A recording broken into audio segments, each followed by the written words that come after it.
Il y a un bouquin qui t'a aidé à passer le cap de compréhension des décalages qu'il y avait entre ce que toi tu ressentais et les injonctions extérieures de la société, etc. Oui. Il y a un livre sur le nomadisme qui t'a parlé?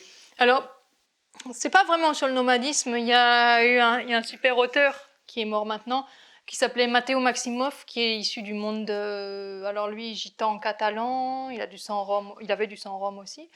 Et lui, il a beaucoup écrit sur le monde, vraiment le monde tzigane. Et c'était assez rare, en tout cas en France, parce qu'il y en a en Europe de l'Est, hein, des intellectuels, même des écrivains issus du monde du voyage, et en France, il y en a beaucoup moins. Et Matteo Maximoff était vraiment une archive vivante du monde de tzigane, parce que lui écrivait. Donc il a écrit plusieurs livres en tant que tzigane, adressés aussi aux sédentaires, pour montrer comment était aussi le monde tzigane. Et donc il a écrit un livre qui s'appelle La septième fille, qui parle d'une histoire de passation, donc dans le monde sorcier, donc d'une femme qui va transmettre la sorcellerie à la septième fille d'une famille. Et effectivement, tous les codes, les interdits et les restrictions, les autorisations, tout ça, alimentaire ou n'importe quoi qu'il soit, la manière de vivre, ce qu'on fait en fonction des saisons, ce qu'on ne fait pas, enfin des choses très strictes, ça m'a vraiment éclairée parce que je portais ce patrimoine en moi. C'est-à-dire qu'il y a des choses, moi-même, je ne comprenais pas pourquoi je ne pouvais pas le faire. Mais peut-être que mes ancêtres l'ont fait à un moment. Donc, je pense qu'on a une mémoire dans la génétique d'une manière de se comporter ou d'une manière de vivre ou des choses, on ne sait même pas pourquoi, mais ça se perpétue au niveau des mémoires transgénérationnelles. Et là, c'est hyper intéressant. Parce que finalement, je me suis rendu compte que je n'étais pas intégrée à cette culture dans laquelle je suis née. J'avais pas de repères. Donc peut-être que des repères m'ont été jetés comme ça. Je ne sais pas vraiment ce qui s'est passé. Mais j'étais complètement déphasée. Mais par contre, en lisant ce livre, je retrouvais des logiques en me disant je comprends pourquoi je ressens ça ou que je préférerais vivre comme ça ou de telle manière. Parce que ça coulait de sens beaucoup plus que ce qu'on me disait dans cette société-là. Après, effectivement, il y a tout le rapport à la spiritualité. Peut-être que les gens y reviennent plus maintenant. J'avais vraiment l'image, j'ai le souvenir de chez mes grands-parents où c'était une maison qui était très particulière parce que c'était des gens qui avaient vécu des exils, donc la maison était vide. C'était une grande maison vide. C'était le carrelage, tout c'était en marbre. Il y avait le fameux œil de la protection qui était accroché comme ça. Et ça paraissait vide. Et je sais que ma grand-mère n'aimait pas avoir de meubles, de choses, parce qu'on dirait qu'elle avait intégré presque qu'il y allait avoir un prochain exil. Et cette maison, elle était chargée de beaucoup de choses. Et il m'arrivait des fois de dormir avec ma grand-mère, et elle me racontait ses rêves ou des intercessions qu'elle avait avec le monde des morts. Elle me racontait, j'ai vu un tel, il est venu, il m'a dit ceci, cela, machin. Et alors, elle avait aussi des croyances par rapport à l'Égypte, où elle pensait, alors elle m'avait dit qu'une fois, il y avait un pharaon qui était rentré chez elle, qui avait cassé un miroir. Et elle embaumait ses chats, tout ça. Enfin, elle avait des pratiques, je ne sais pas vraiment d'où ça venait. Ils avaient beaucoup peur de fantômes, des superstitions, des mots qu'il ne fallait pas dire, des choses qu'il ne fallait pas faire à table, tout ça. Elle était beaucoup donc, dans des croyances qu'elle m'a transmises. Et effectivement, je voyais bien que le monde ici était différent. Ou peut-être qu'ici, ils l'ont connu à une autre époque, mais en tout cas, qui n'existe pas, quoi, qui est un monde qui est très différent, en fait. Et quand on regarde dans ces peuples-là, actuellement, on dirait qu'ils profanent un peu tout, quoi. Ils mélangent tout. Au niveau, on parlait des rituels. Il y a beaucoup de choses, c'est pas la même manière de faire, en fait. Voilà, je sais pas si c'est bien clair, hein, mais... Il y a eu des pratiques chamaniques aussi dans ta famille. Alors, j'ai pas vu de pratique hein, à proprement parler du côté de mon grand-père. C'était des Tatars, donc les Tatars, donc il y a un lien. Alors je sais pas si c'est la même chose que les Tartares, mais ils descendent. Il y a une partie qui descend d'Yengiz Khan. C'est des Turco-Mongols, donc forcément les pratiques sont chamaniques. Donc jusqu'au 19e siècle, oui, les Tatars, beaucoup de nomades pratiquaient encore le tengérisme et faisaient appel à des oracles ou utilisaient le chamanisme, c'était leur religion. Et effectivement, j'avais un grand-père je me rappelle, racontait beaucoup d'histoires. voyait beaucoup de choses, qui était lui-même nomade et qui était aussi guérisseur, donc qui utilisait le magnétisme pour faire partir la douleur, tout ça. Et effectivement, c'est des choses qu'on porte en nous, moi que je porte en moi parce qu'on a cette culture. Et je vois que les peuples ici, ils retournent, enfin, ils vont vers le chamanisme. Alors, je ne sais pas si c'était très culturel en Europe de l'Ouest, le chamanisme, parce que c'est un mot turc, chaman, c'est un mot qui est turco-mongol, qui veut dire homme médecine, il me semble. Mais je ne sais pas si c'est des pratiques ici qui ont eu lieu, je ne sais pas du tout. Mais je vois qu'il y a beaucoup de gens qui s'intéressent à ça ici actuellement, qui ont une fascination et un engouement pour le chamanisme. Mais le chamanisme, il est lié au monde du rêve, beaucoup. C'est-à-dire que par le rêve, effectivement, il y a l'intercession avec les morts, avec les ancêtres, avec les esprits. Il y a l'histoire de la transe aussi, des états modifiés de conscience, que ici, en fait, finalement, ils connaissent très mal. Et que peut-être que moi, ce que j'ai vécu avec ma mère m'a dissocié. Donc, la dissociation, ça amène vers un état modifié de conscience, comme si on prenait des drogues, en fait.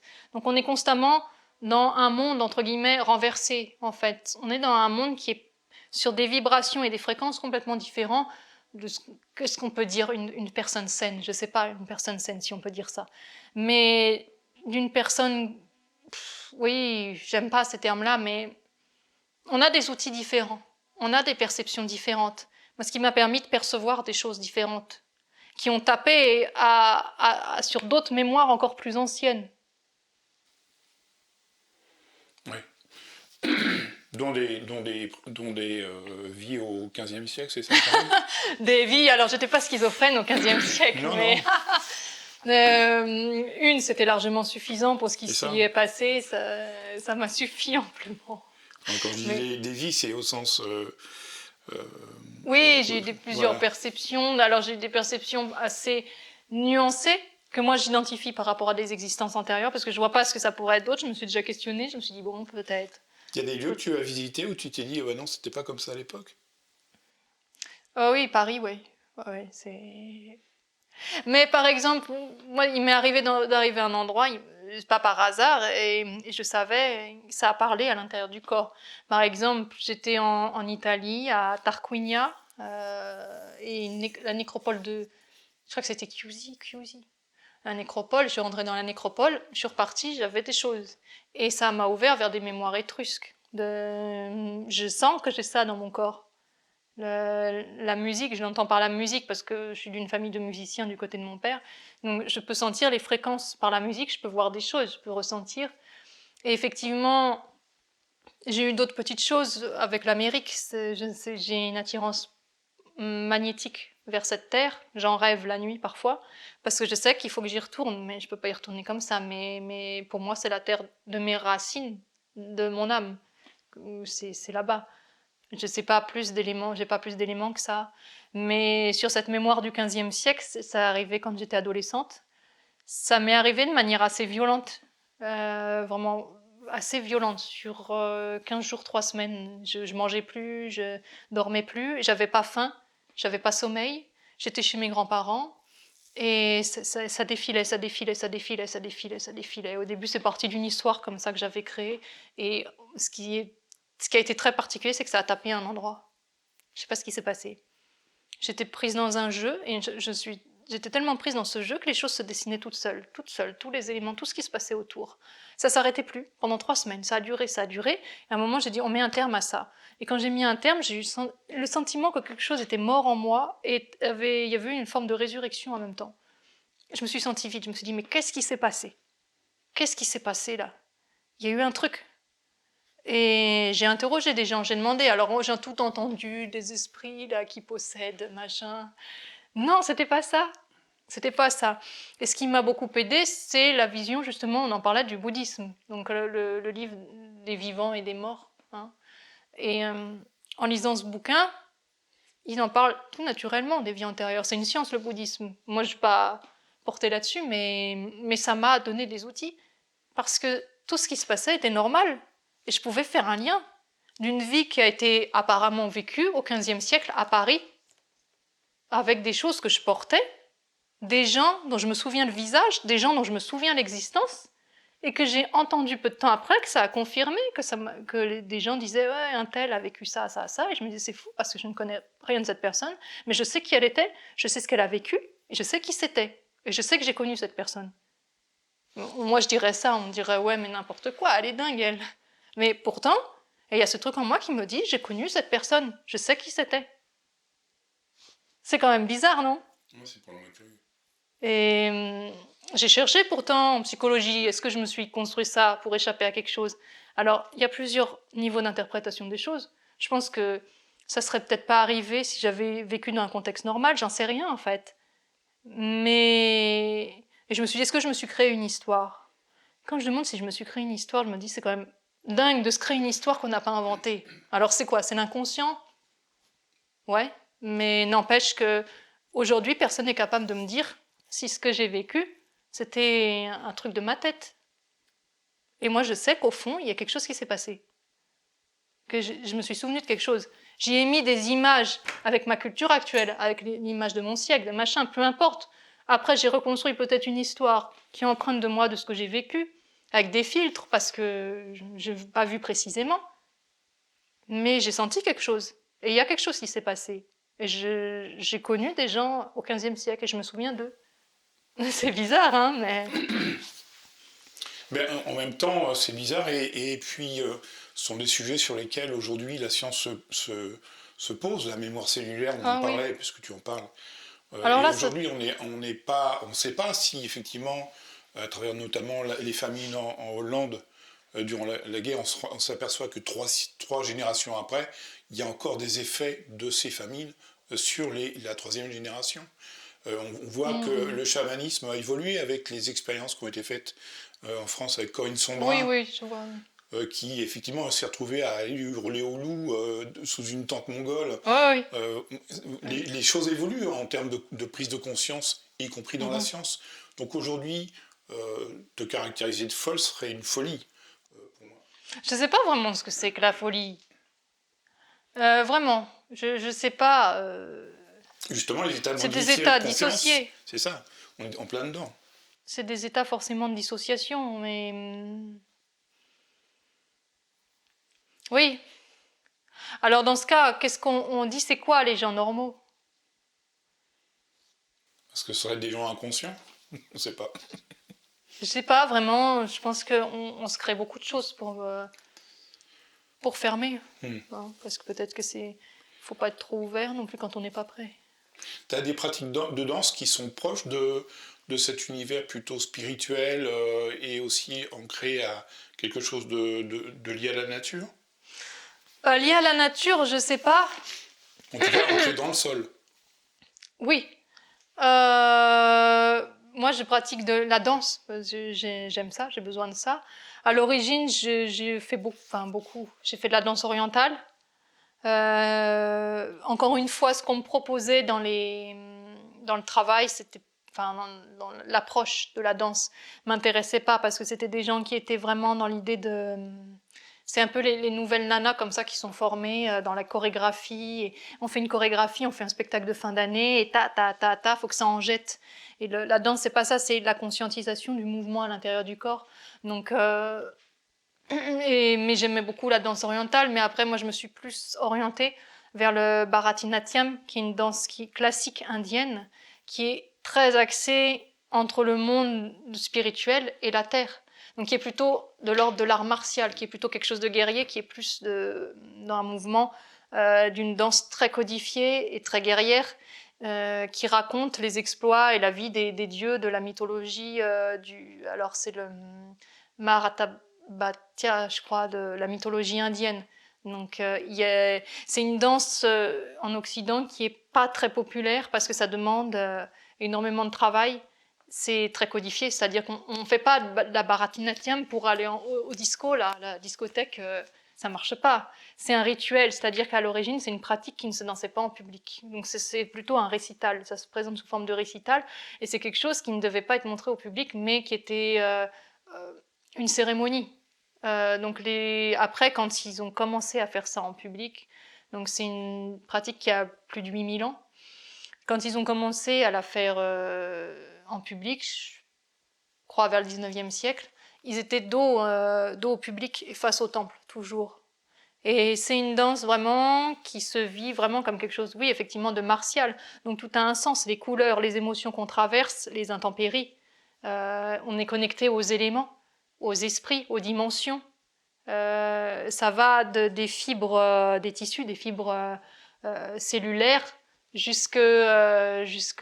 aux dimensions cosmiques. Hein. C'est vraiment les choses dans leur ensemble. Et en même temps, dans cette verticalité qui est très martiale, puisque la vie est un combat.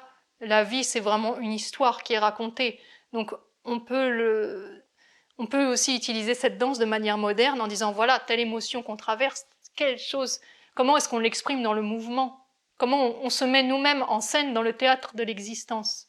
Ça t'a aidé, toi, C'est quelque chose qui m'aide beaucoup, parce que c'est aussi très médicinal. Donc, c'est vraiment travailler avec les flux, aussi.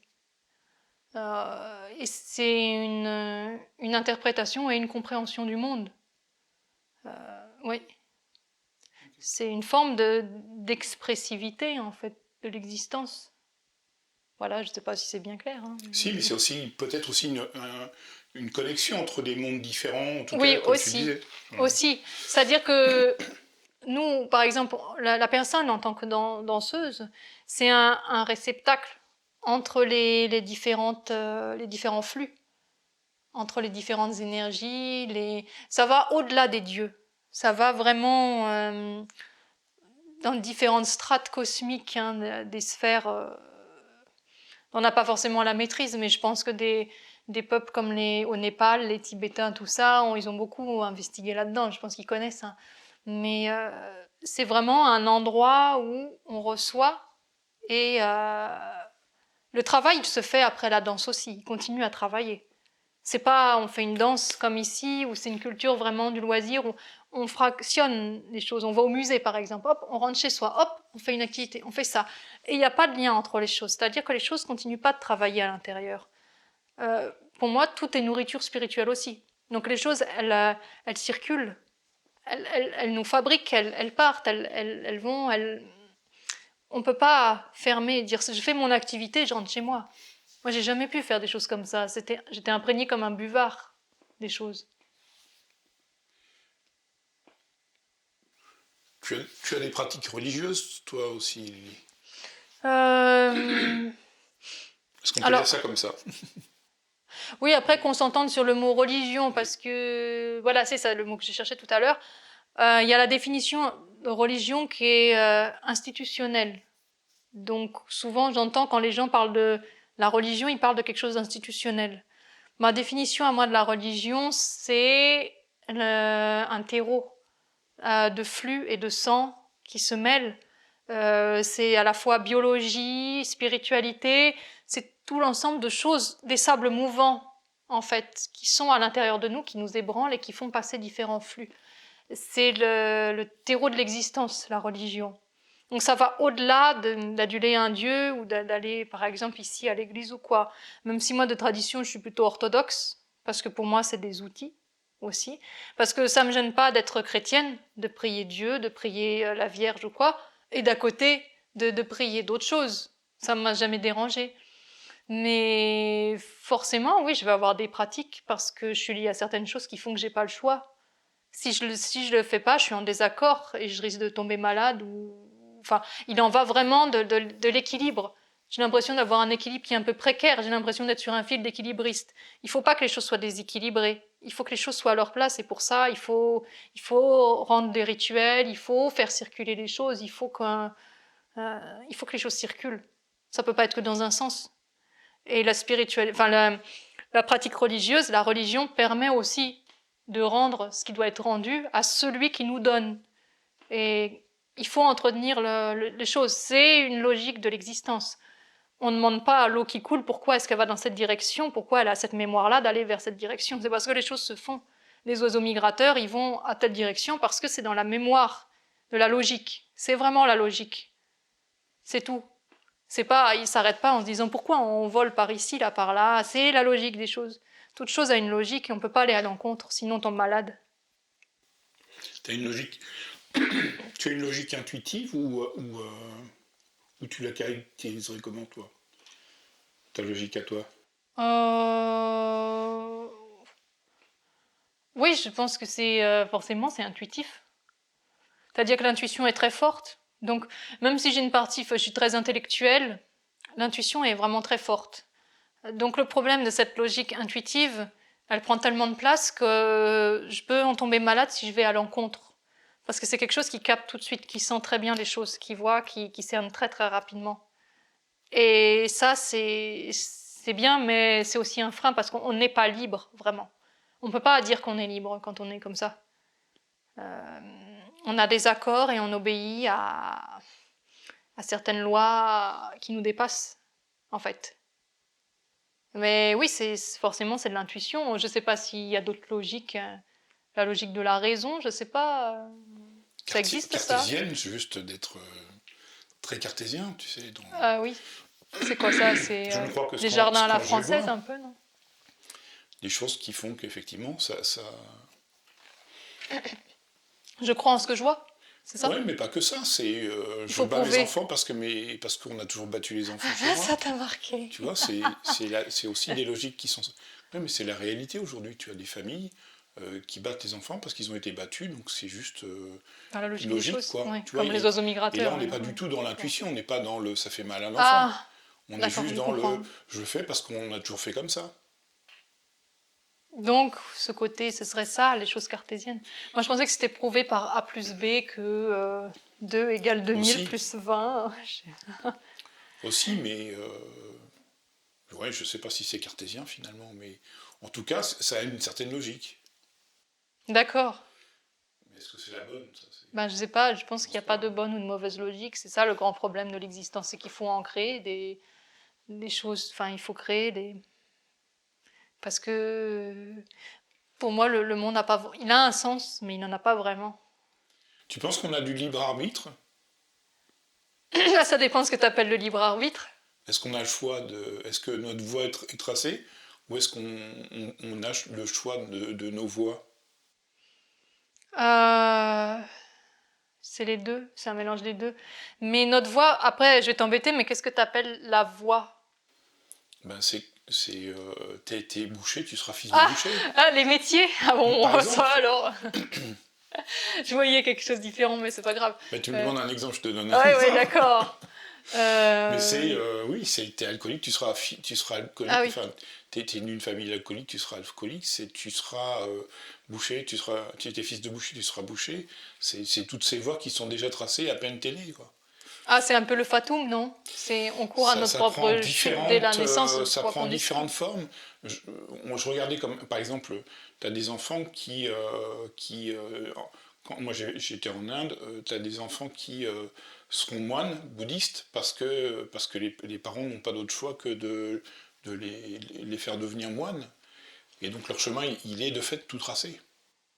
C'est vraiment compliqué ces choses-là parce que peut-être que effectivement ces enfants, ces personnes-là, c'était leur chemin parce que les esprits ont fait passer par les parents ce truc qui devait aller par là. C'est vraiment très compliqué parce que si on regarde avec les yeux de l'Occident, l'occidental il veut être libre, il veut être affranchi, mais il veut être libre de quoi? D'accord, il y a des choses du 19e siècle qui pèsent sur les épaules, tout ça. On est en totale actuellement remise en question, mais on ne sait pas où on va. On est en roue libre parce qu'on a coupé depuis longtemps avec des racines. On veut s'affranchir à tout prix, mais s'affranchir de quoi? Et alors on dit, on a le choix. On est maître de soi. Je pense qu'il y a une partie, on peut dire oui, dans le sens où personne n'a à nous dire ce qu'on a à faire. Mais il y a des choses, on ne peut pas aller à l'encontre. C'est comme si tu nageais à contre-courant. Essaie de nager à contre-courant, tu vas t'épuiser, tu vas faire quoi? Tu vas mourir, tu vas te noyer. Donc il y a des choses, c'est dans la logique de l'existence. Et tant que tu n'y vas pas, la vie, elle te rappelle à toi, elle te rattrape et elle te ramène aux choses. Toi, tu sens quand même qu'il y a des choses si tu les fais pas, vont te rendre malade. Oui. Oui. Quand je me rappelle, quand j'étais adolescente au lycée, je suis tombée malade gravement, j'ai failli mourir de fièvre. À l'hôpital, ils ne savaient pas ce que j'avais. Ils disaient ah c'est la maladie de Crohn, et ils ont fait des radios, il y avait rien. Mais j'avais des épisodes de fièvre où je me mettais à plus m'alimenter, je restais au lit, ça montait à 40, j'étais obligée de prendre des médicaments parce que sinon je mourrais. Et aussi j'ai fait beaucoup de crises d'angoisse, donc je sentais que j'étais dépassée par quelque chose de plus grand que moi, qui me disait que je pouvais pas faire autrement. Et finalement, moi, je vois, il y a des gens, ils te disent ouais, t'as le choix d'être différent, ou on est différent, c'est cool, machin. Moi, je trouve pas ça toujours si cool, parce que bien sûr, c'est une richesse, mais ça a un prix. Et tu vas le payer cher, tu le payes cher. Tu vis, mais tu payes cher le prix de cette vie-là. Et en même temps, tu vis de manière assez intensive, mais c'est pas parce que t'es différent ou que t'as l'air de quelqu'un de très libre que tu es tant libre que ça. T'es peut-être plus enchaîné que d'autres gens, qui eux-mêmes vont s'enchaîner tout seuls à des choses où ont besoin de ces choses-là. Moi, j'aime pas être enchaînée, j'aime faire ce que j'ai décidé, mais j'ai bien conscience que il y a des limites avec ça. C'est-à-dire que ma voix est celle que les esprits ils ont décidé, c'est tout, c'est comme ça. Et que c'est pas autrement. Et que je peux pas aller à l'encontre, parce que sinon, effectivement, il en jouera de ma santé. De santé physique, mentale. C'est juste un fil d'équilibriste. Après, les histoires de libre arbitre, pour moi, c'est un terme ça vient d'une conception très occidentale, parce qu'il y a des peuples qui se posent pas cette question, il y a des époques où on ne s'est pas posé cette question du libre arbitre. Parce que déjà, il y a des sociétés qui ont la conscience de la spiritualité, qui ne sont pas des individus tout seuls, qui a forcément une tribu et qui a des esprits et qui a qui sont au milieu des éléments. Ce qui est aussi du monde nomade, c'est il vit avec les éléments. Le sédentaire, il s'en est coupé, il a essayé de vivre contre nature en cultivant, en développant des outils qui le permettaient de vivre d'une autre manière. C'est un chemin différent. Mais ces histoires de libre arbitre, en fait, je pense que la liberté n'existe pas. Par exemple, chez beaucoup de nomades, chez certains tziganes, je crois, le mot liberté n'existe pas. Parce qu'il n'existe pas, c'est tout. Quand on parle de liberté, c'est qu'il y a souvent la prison qui est à côté. C'est un mot en contraste d'un autre. Si on n'avait pas de prison autour, d'emprisonnement, on ne se poserait pas la question d'avoir envie de la liberté. On n'a soif que quand on a besoin d'eau. Sinon, on ne se pose pas la question. Et je pense que tout ça, c'est des choses on est arrivé à se poser ces questions-là parce qu'on se sent oppressé. On est dans des sociétés qui nous oppressent. Et effectivement, on se dit, mais est-ce que j'ai le libre arbitre? Alors finalement, on mélange tout. On se dit, je suis maître augmenté de tout, je fais tout ce que je veux, machin, mais on ne fait pas ce qu'on veut. Notre vie, nous-mêmes, notre vie ne nous appartient pas. Je l'ai vu par des existences karmiques. Pourquoi est-ce que j'ai eu ces mémoires-là? Pourquoi? À un moment, je me suis dit, mais pourquoi? Et en fait, je me suis rendu compte que ma vie ne m'appartenait pas. Je fais pas ce que je veux. J'ai pas le choix. Ce que j'ai vécu de ce truc du 15e siècle, je ne pouvais pas en faire fi. Je pouvais pas me dire c'est passé, c'est derrière. Non. C'était là. C'était présent et je ne pouvais plus. Ça m'a vraiment décalé par rapport aux gens de mon entourage parce que je pouvais pas communiquer correctement. Je pouvais pas, quand j'étais dans le patrimoine, je pouvais pas leur dire, je me souviens, dans telle rue, tel machin, il y avait ça, la musique était plus comme ça qu'un tel qui l'interprète comme ça. Je vais utiliser d'autres termes, mais je ne peux pas dire je me souviens de ça, je me souviens de ça. Ils vont dire ouais, allez, c'est n'importe quoi là. Donc, Est-ce que tu as un message à passer encore ou un message. on est au bout? Je vais regarder dans mes notes. Parce qu'il y a des choses que tu aurais pu oublier de dire.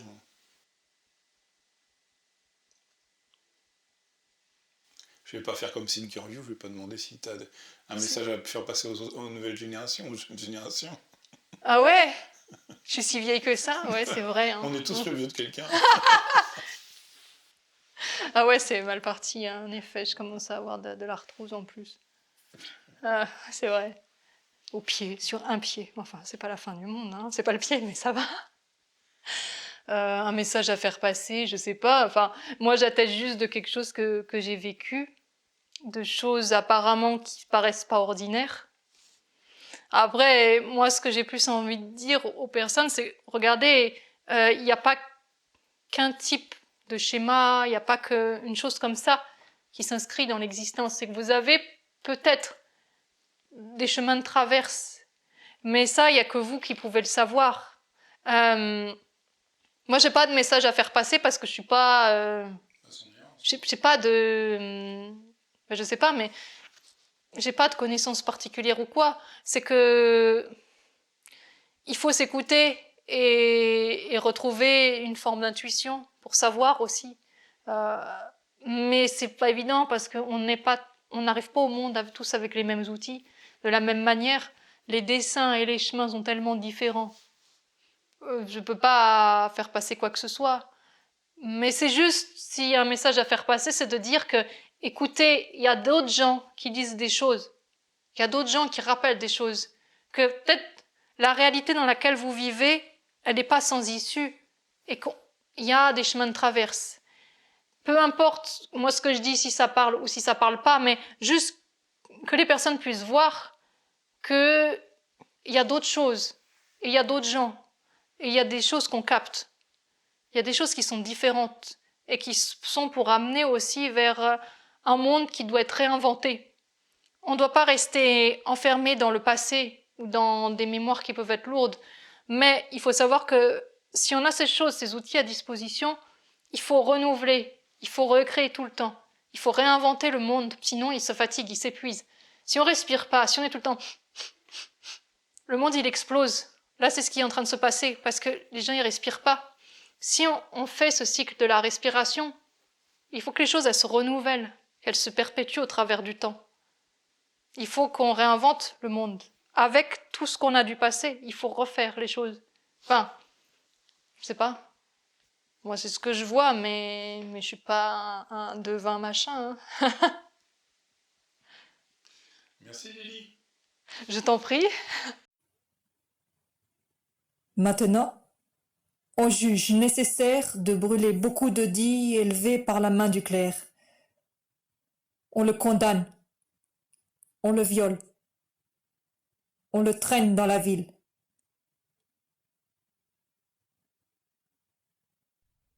De derrière prison, on joue d'une petite flûte pentatonique qui se colporte, pour que le proxénète enfermé il l'entende.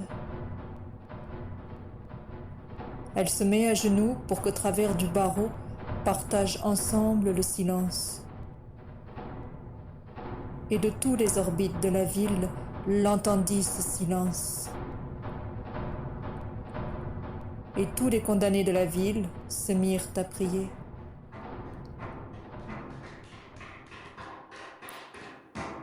Si bien que quand il fit jour, on enferme à son tour l'envoûteuse pour la faire taire, car son psaume est puissant et sa parole magique. Ces variations détonnent dans toute la ville haute. Et surgit la procession royale qui va décider de ta mort. Alors, je décidai de t'enlever à ta mère. Je te portais sur mon dos, à grandes enjambées. Nous traversions la ville pour t'amener loin d'elle. Voilà de quoi j'ai rêvé. Je t'ai vu dans mon rêve, et je ne le comprenais pas.